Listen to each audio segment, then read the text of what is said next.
Sir మరి ఇప్పుడు LTT Prabhakaran గారిని కూడా మీరు ఇంటర్వ్యూ చేశారు కదా? 6 సార్లు. అంటే ఆయన మామూలుగా దేశానికి, మన ఇండియాకి ఆయన ఒక శత్రువు కింద. కానీ ఇండియా పట్ల ఆయన వైఖరి ఎలా ఉండేది, మీరు ఏమైనా అబ్జర్వ్ చేశారు? అతడు తమిళ్ వాళ్ళని, అక్కడ వాళ్ళ మైనారిటీ అనమాట. అక్కడ తుర్క వాళ్ళు కూడాను తమిళే మాట్లాడతారు. So Tamil speaking Hindus and Muslims కలిపి దాదాపు 20-25% ఉంటారనమాట. మిగతా వాళ్ళంతా సింగిలీస్. అయితే అక్కడ వాళ్ళకు స్వాతంత్రం వచ్చిన తర్వాత బ్రిటిష్ వాళ్ళు మొదలు తమిళ్ ఏరియాస్ను అక్కడ వెళ్ళి మిషనరీ స్కూల్స్ మొదలెట్టి తమిళ్స్కి ఇంగ్లీష్ నేర్పించారు. తర్వాత సింగళ ఏరియాస్కి పోయి అక్కడ నేర్పించారు. But the Tamils are very smart. They became very fluent in English. So all the top jobs in the government went to them because they were the most efficient anamata. So when independence came, they changed the laws and said that anybody who wants to aspire for a job in the government of Sri Lanka, they must know the Sinhala language also. The Tamils are very proud people, and they say ours is a great language, oldest in the world. Inka vere vallu bhashanu nenchukoవాలి. అదే స్టాలిన్ గొడవ చేస్తున్నారు, అదే సంగతి అన్నమాట. So what happened was, దాని వలన తర్వాత they said government ఉద్యోగాలు in proportion to the population of different linguistic groups they will go. Tamils, they used to have 70 or more % of all the jobs with them because they were very well educated, qualified, English speaking, very articulate వగేరా వగేరా. అంత doctors, lawyers, అన్ని profession వాళ్ళ చేతులలో ఉన్నాయి అన్నమాట. అయితే వాళ్ళ జనాభాలో మాత్రం 20% కంటే కొంచెం ఎక్కువ ఉన్నది, ముస్లిమ్స్ కూడా ఇంక్లూడ్ చేసి. So they last most of the jobs. Then this is discrimination against well qualified people because they are not Sinhalese but they are Tamils. అప్పటి నుంచి ఒక మూవ్మెంట్ మొదలైందన్నమాట. So it was always a peaceful kind of agitation seeking an independent Tamil Eelam అనమాట. అయితే in the name of Tamil Eelam, one party fought elections and got a majority all over north and east, Tinkomali, Jaffna and it. అయితే it was a peaceful kind of demand and the majority community was not willing to do that. So Prabhakaran he comes from a fisherman's community, and as a child he experienced all this discrimination, and he said peacefully the Tamils are never going to get a good deal, and he decided to one day Colombo, అది జాఫ్నాలో ఒక Nallur temple అని ఉంది, ఒక పెద్ద famous Hindu. One mayor of Jaffna who was a Sinhala man but married to a Hindu woman, Tamil woman. He went to the temple with his Hindu wife to worship. So when that mayor walked out of the temple sanctum sanctorum, Prabhakaran goes and shoots him point blank, kills him on the spot. Then he escapes. That is how the agitation, violence began. LTTE, he found, Liberation Tigers of Tamil Eelam, and he recruited all young people, and they started blowing up, the towers in Colombo which had banking. They blew up the airport also. They killed Premadasa. They tried to assassinate Chandrika Kumartunga, and she lost one eye. Adanta nadustundi. Aithe in the initial years before it became violent agitation, Indira Gandhi was the prime minister, and she used to have a Tamil advisor called Parthasarathi, G. Parthasarathi. He used to be a journalist who used to work for the Hindu newspaper in London.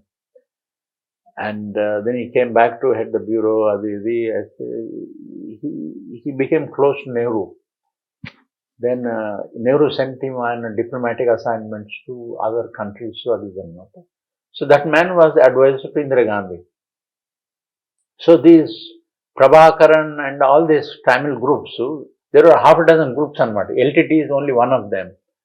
All those people used to live in Chennai as refugees. M.G. Ramachandran had a sympathy for these fellows because M.G. Ramachandran himself was born in Sri Lanka. Okay? So, then these people used to come to Delhi to meet Parthasarathi. They used to call him Tata. Tamilamlo kuda Tata ante Tatani, grandfather. Yeah. So for some reason, I used to know Parthasarathi and he was very fond of me. Even Tamil groups are on vaste, he would tell his secretary, tell Venkat that these fellows have come on.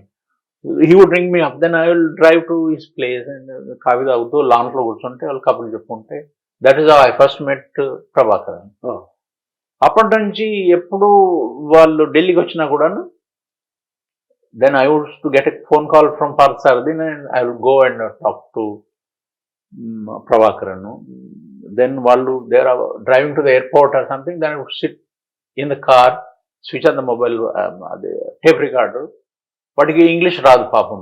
He was not వెళ్ళేదు, తమిళ్లో మాట్లాడుతుండే. But used to have another fellow who knew English and Tamil. That fellow would interpret that and tell me అనమాట. So initially Prabhakaran's line was, Tamil Elam is my goal.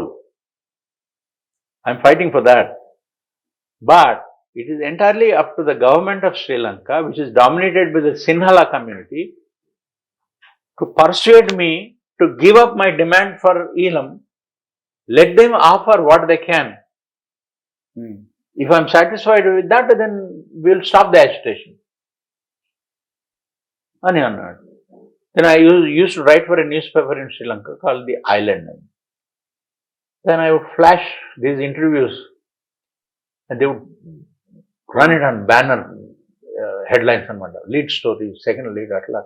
Prabhakaran says that he will give up Elam if the government gives them proper equal rights. So we became good friends. He would never drink. He's no alcohol. He couldn't speak English, but Subhash Chandra Bose was his hero. Because Bose was fought against the British kada. Gandhi rasta veru, atani rasta veru kada. So Subhash Chandra Bose gurinchi all documentaries ఏమన్నా వాడు చూసేవాడు అన్నమాట. అట్లా ఉండన్నమాట. So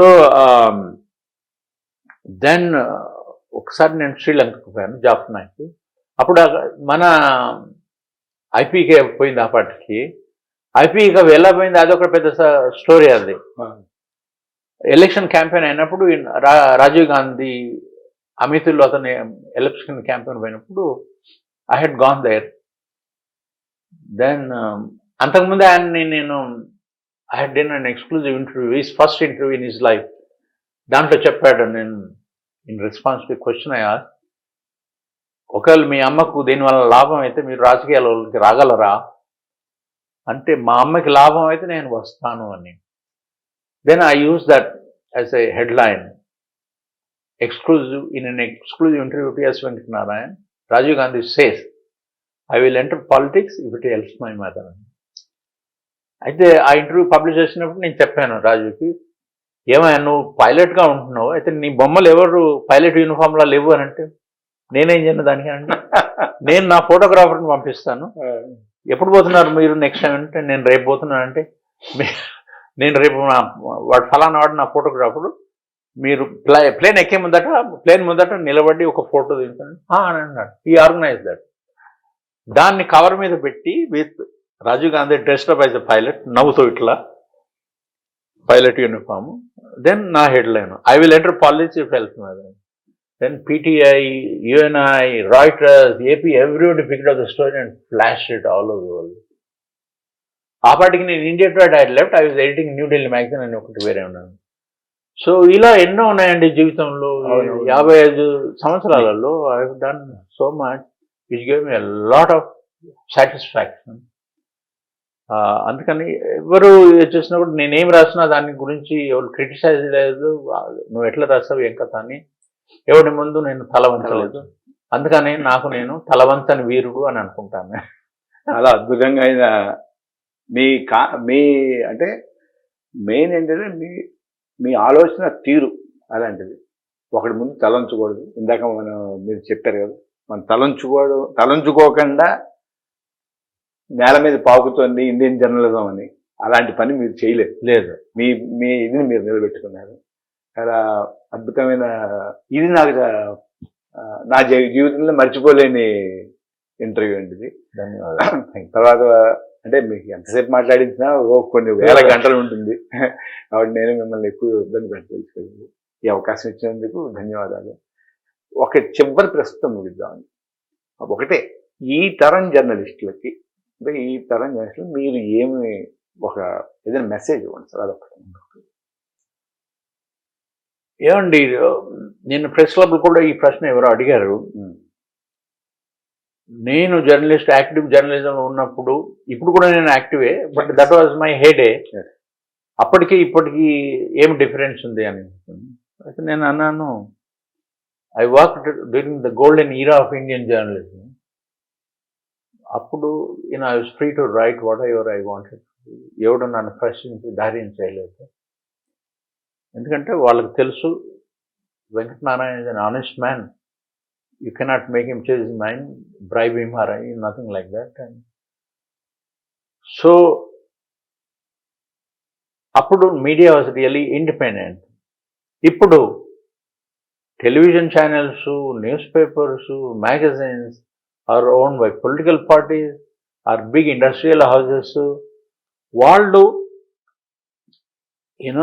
to promote their own business interests, they do not give journalists freedom to write what they want.